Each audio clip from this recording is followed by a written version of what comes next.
Good morning students. Welcome to our YouTube channel Navjeevan Garsana.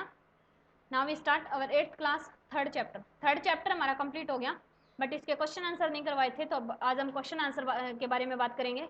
देखो first question है हमारा, do you think the Indian princes were short sighted in their approach to the event of 1757?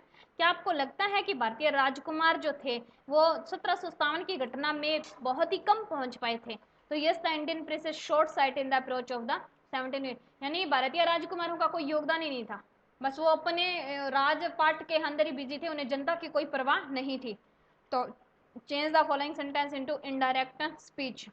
ये आप एक बार छोड़ देना क्योंकि आपको समझ में नहीं आएगा इनडायरेक्ट स्पीच में कैसे कन्वर्ट करना है जब तक आपको पूरा डायरेक्ट स्पीच ना करवा दिया जाए.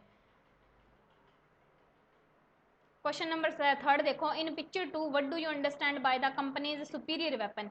पिक्चर नंबर 2 जो आपको दिखाई गई है उसमें आप कंपनी के जो सुपीरियर, उन्होंने क्या बोला था कि कंपनी वालों के भाई यानी कि ईस्ट इंडिया कंपनी के पास बहुत अच्छे हथियार थे. तो आप क्या समझते हो?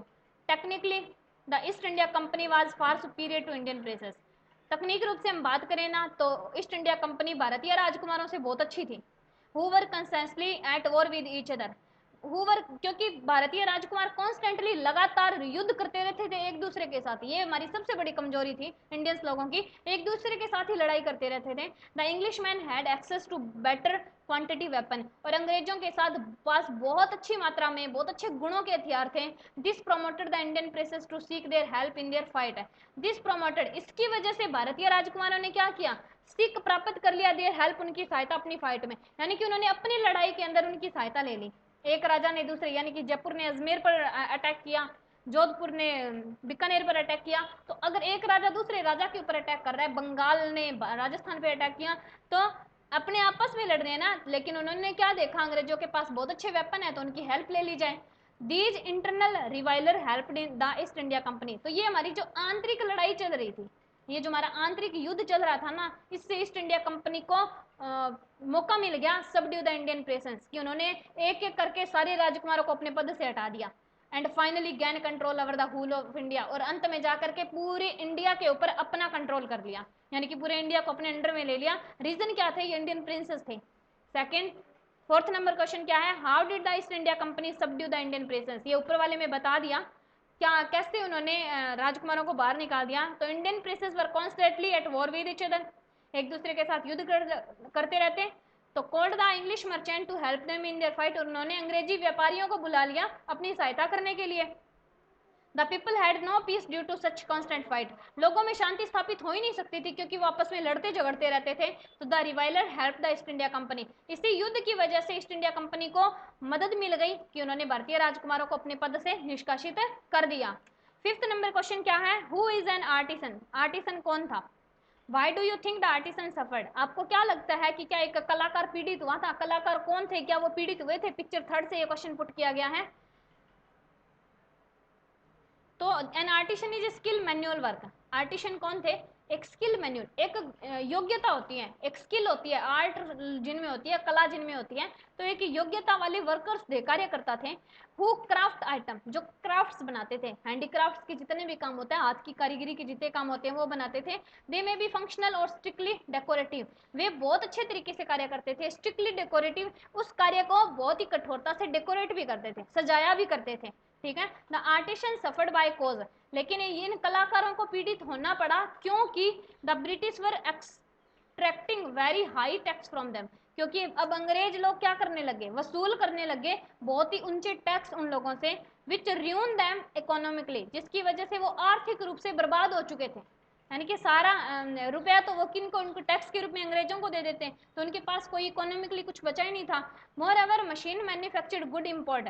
और ज़्यादा से ज़्यादा क्या होने लग गया, अब मशीनों से बनी हुई जो चीज़ें थी, वस्तुएं थी, वो आयात करने लग गया ब्रिटेन. सोल्ड एक्सटेंटिवली, और उसे ही बेचा करता था. Which ruin the business of the artisan handmade good. इसकी वजह से हमारे जो कलाकारों के हाथ से बनी हुई चीज़ें थी वो क्या होने लगी? नष्ट होने लगी, उनका बिजनेस बर्बाद हो गया. Quote the word used by Raja Ram Mohan Roy to say that every religion teach the same princes. इस मीनिंग का अर्थ बताओ, इस लाइन का अर्थ बताओ जो राजा राम मोहन राय ने बोला कि प्रत्येक धर्म हमें एक ही सिद्धांत सिखाता है. तो according to Raja Ram Mohan Roy, cows are of different colour. Raja Ram Mohan Roy ने यही चीज कैसे समझाई हमें कि गायें अलग अलग कलर की होती हैं लेकिन उनका दूध एक ही जैसा है। गायों का अलग कलर हो सकता है लेकिन दूध तो व्हाइट कलर का ही होगा। Different teachers have different opinion, अलग अलग टीचर्स के अलग अलग ओपिनियन होते हैं, but the essence of every religion is the same. लेकिन सभी टीचर्स का कहने का जो अर्थ होता है, उनका जो सार होता है, वो सेम ही होता है। 7 नंबर क्वेश्चन क्या है हमारा, which picture according to you reveal the first spark of the fire of revolt. आपके अनुसार से कौन सी पिक्चर ऐसी है जो आपको फायर ऑफ रिवोल्ट, लोगों के अंदर विद्रोह की भावना प्रकट करती है, रिवोल्ट की भावना देती है। तो पिक्चर नंबर 7 है जो विद्रोह की भावना शो करेगी। क्वेश्चन नंबर 8 क्या है हमारा, in what ways did the British officer exploit Indian. कौन से तरीका ऐसा था जिसमें ब्रिटिश ऑफिसर्स ने भारतीय लोगों को बर्बाद कर दिया। तो टू अर्न क्विक प्रॉफिट, वो बहुत जल्दी प्रॉफिट कमाना चाहते थे। इम्पोज्ड हैवी टैक्स, भारतीय लोगों से, इंडियन से बहुत हैवी टैक्स वसूल करते थे। Therefore forcing the Indian farmer to abandon their field, इसकी वजह से भारतीय किसानों ने क्या किया, अपने खेतों को छोड़ दिया। They decided to do away with import duty for good manufacture in England, उन्होंने निश्चय किया कि वो अब वही काम करेंगे, उन्हीं वस्तुओं पर काम करेंगे जो इंग्लैंड से बनकर आ रही है। This cripple the Indian industries, इसकी वजह से भारतीय जितनी भी इंडस्ट्रीज थी वो डिस्ट्रॉय हो चुकी थी। इन 1818 में दे पास रेगुलेशन 3, उन्होंने एक बिल पास किया रेगुलेशन 3 के नाम से। Under it an Indian could be jail without trial in court, इसके थ्रू क्या लिखा गया था कि एक इंडियन को बिना किसी कार्य के, बिना किसी ट्रायल के भी जेल में डाला जा सकता है, यानी कि उसके ऊपर कोई मुकदमा नहीं चल रहा लेकिन उसे जेल में डाल दिया जाएगा। All the time British officer in India Drew big salary and also mad fortunate in private business, प्रत्येक समय इंडियन ऑफिसर्स जो थे भारत के अंदर बहुत बड़ी सैलरी लेते थे अपने काम की, और क्या करते, अपना भाग्य आजमा रहे थे प्राइवेट बिजनेस नया नया स्टार्ट करके। बाय 1829, 1829 में Britain was exporting British good, अब ब्रिटेन में एक्सपोर्ट होने लग गया ब्रिटिश का बना हुआ सामान 7 crore rupees to India, 7 crore रुपए के अंदर भारत के अंदर। The British prospered on the company's loot while the Indian industry began to die, अब ब्रिटिश कंपनी जो थी वो लोगों को लूटने लगी, यानी कि जैसे भी जिस भी कंडीशन में उनसे पैसा वसूल होता था वो करते थे, और भारतीय उद्योग को डाई खत्म कर दिया उन्होंने। Name these people, the ruler who fought pitched battle against the British and died fighting, उन लोगों के नाम बताओ जिसने अंग्रेजों के खिलाफ लड़ाई लड़ी थी। तो हमारे इस चैप्टर के अकॉर्डिंग उनका नाम था Kunwar Singh. The person who wanted to reform the society, एक ऐसा व्यक्ति जो इस समाज के अंदर पुनर्जागरण, एक नई चीज लोगों के अंदर नई थॉट लाना चाहता था, वो कौन था, Raja Ram Mohan Roy. The person who recommended the introduction of English education in India, एक ऐसा पर्सन जिसने भारत के अंदर अंग्रेजी शिक्षा शुरू की थी, वो था Macaulay. Two popular leaders who led the revolt, दो पॉपुलर नेताओं के नाम बताओ जिन्होंने भारत के अंदर विद्रोह की भावना, एक रिवोल्ट की भावना पैदा कर दी थी, वो थे मौलवी अहमदुल्ला फैजाबाद और पेशवा नाना साहेब।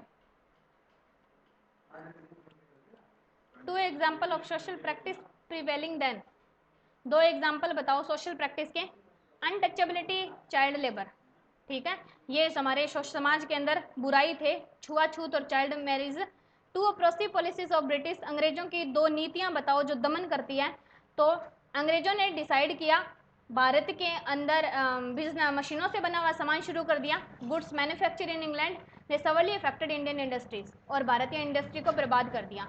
दूसरा, एक रेगुलेशन 3 बिल पास किया था उन्होंने, जिसकी वजह से इंडियंस को बिना किसी ट्रायल के जेल में भेज दिया जाता था। ऊपर समझा दी ये बातें सारी आपको। थर्ड, टू वे इन विच कॉमन पीपल सफर, दो रास्ते जिससे कॉमन लोगों को बहुत सफर करना पड़ा। They lost their job and land, क्योंकि लोगों की जमीन चली गई, लोगों की नौकरियां चली गई। They were being converted by the British, आज उनको वैसा ही बना दिया गया जैसे अंग्रेज लोग बनवाना चाहते थे। लास्ट है, 4 reason discontent they led 1857 war of independence, 4 कारण बताओ जिसकी वजह से 1857 का युद्ध हुआ था। तो क्या क्या कारण थे। पहली बात, राजाओं ने अंग्रेजों ने हमारे भारतीय लोगों को पपेट बना दिया था, कठपुतली बना दिया। दूसरा, सब लोगों की नौकरी चली गई, ठीक है, भारतीय किसानों को उन्होंने बर्बाद कर दिया।